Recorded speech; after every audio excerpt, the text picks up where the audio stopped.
Hello, Robs. We're back with Be Angry at the Sun, and specifically the poem Mara. Get that chip fragment off there. 10. Fawn lay in bed, clenching her little fists, watching a red half moon, like a burning ship founder on the sea rim. She heard Bruce moving in the attic room where the old man used to be, and heard through the open window the melancholy roaring of sea lions in the offshore kelp. Bruce had come in half an hour ago after being gone all day. No one knew where, and she and Alan in lonely beds ached for each other, but were lovers no more. Therefore her pillow and cheek and hair were so wet. Let them be. She got up, climbed the attic stair in the dark, and stilly opened. The hell is that? Stilly? Stilly opened the stairhead door. Bruce was hunched over a book like a hawk killing a rabbit. The smoky lamp by his shoulder haloed him with dark light. The long room was cavernous, dark under the ship's keel roof. Fawn stared and said, "Dear, may I come?" "What?" he said. "Why not?" and closed the book, keeping his fingers in the pages. Fawn said, "I can't sleep," and came nearer the light, hoping he'd notice that she'd been crying. "Why do you hate me, Bruce? Why do you leave me lonely the days and nights? What have I done?" He said. "No, nothing. Reading here, and switch on the news at midnight." "News," she answered. "Dirty and bloody, and what does it matter anyway? May I stay here?" She smiled at him and sat on the bed, the stripped mattress. He said, listen, Fawn. As you say, blood, lies, and dirt, imbecility, and rottenness in the news. And if we look into our hearts, the same hell's broth. All that's good's crippled. Every bad thing has big hands and strong heart and wings like a hawk. Well, I don't understand this. I want to study it. Fawn stared at him, feeling extraordinary contempt behind her level eyes and sweet oval mask, and said, "What were you reading, dear?" "What?" he said. "A book. I got it in college. I never read it." He switched on the radio and said, "A German professor who thinks this bloody and tortured slave called history has regular habits. Waves, wavelengths, separate waves of civilization up and down like the seas, and the same sort of life, arts, politics, and so forth. At the same level on each wave, you can predict them. At present, we're on the down rip." Fawn heard him dimly through a stopped tune and the chatter of the radio announcer as the hour changed, and naturally understood nothing nor cared to, but she saw his excitement. There were now 3 parallel currents of human action in that high cavern closed by a film of shingles from the cloudy stars. There was the bodiless voice of the newscaster, palely reflecting far-off agonies as of Poland killed, massacre in China, ships and men drowning in death-cold darkness in the North Sea. And there was Ferguson's voice weaving through this curtain of woes. The little professor wrote 30 years ago. He was quite a prophet. He's dead now. If the whole Western world's on the skids, explains each person. I wish to God I had some religion. He paced back and forth under the inverted valley of the roof, the lamplight making odd work in the eaves corners with his shadow, and thought, not if it's lies or delusion, like all of them up to this moment. I want the truth. The truth, even if it poisons us or makes beasts of us. While Fawn drew up her legs on the mattress his father had died on, and thought, Alan won't touch me now. Alan's scared. This one's only crazy, and he's the better of the two, stronger and decenter, and more a man, except in one way, and my husband. Oh, Alan, Alan, goodbye, the ecstasies. Perhaps it was only terror that made us passionate, crazy with natural jealousy, but I can cure that.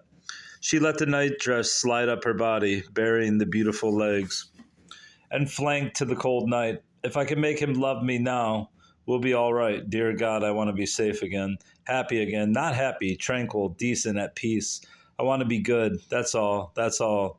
The radio had left its tragic theme and was gabbling baseball scores. Bruce thought, a star gives light, so does a burning city full of dead bodies. Warsaw burnings no worse than Arcturus burning, and adultery's as good as honor. Fool, still harp on that?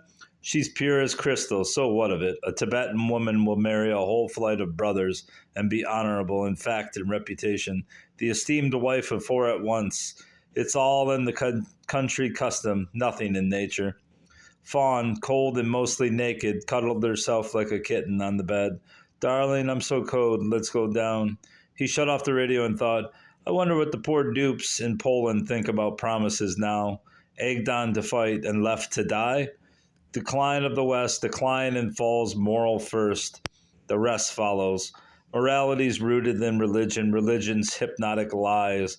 When you wake up, you're lost. Ah, all but Germany. They'll hold together a while, for they've got a hypnotist. Sort of earsats one. Fawn sighed and came to him and pressed her body against him. Feel how I'm shivering. Let me get warm against you. Take me in your arms. Dear, I'm so cold. He patiently. Was it cold? Go to bed, child, or get some clothes on. She, through her clicking teeth, good night, and went down the stair and past old Mrs. Ferguson's door to Alan's, which she opened neither noisily nor carefully.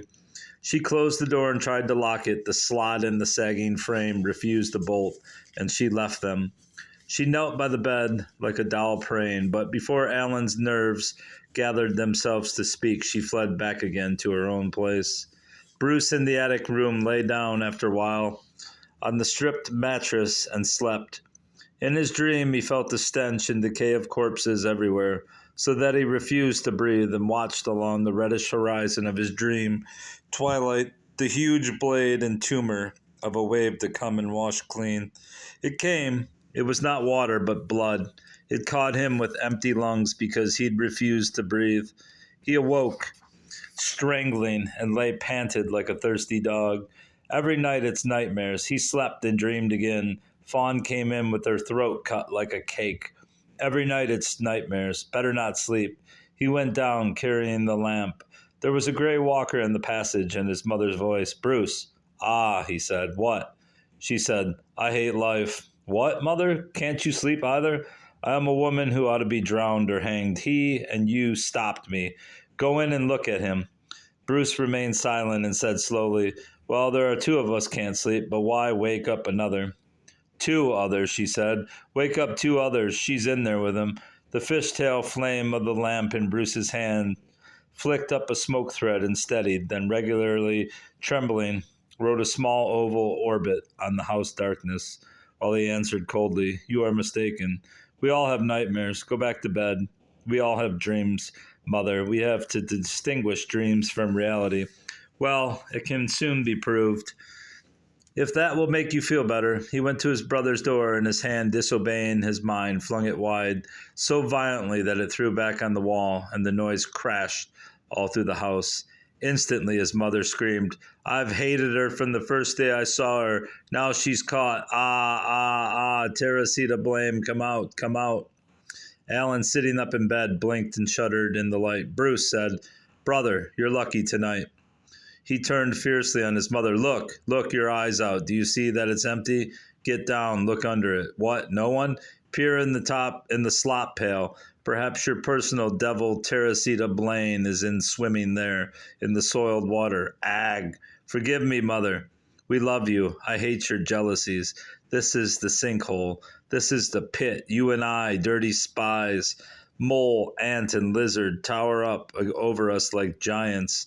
This is what we call degradation, and jealousy is the way down to it. She had a dream, Alan. Take care of her. I'm going out.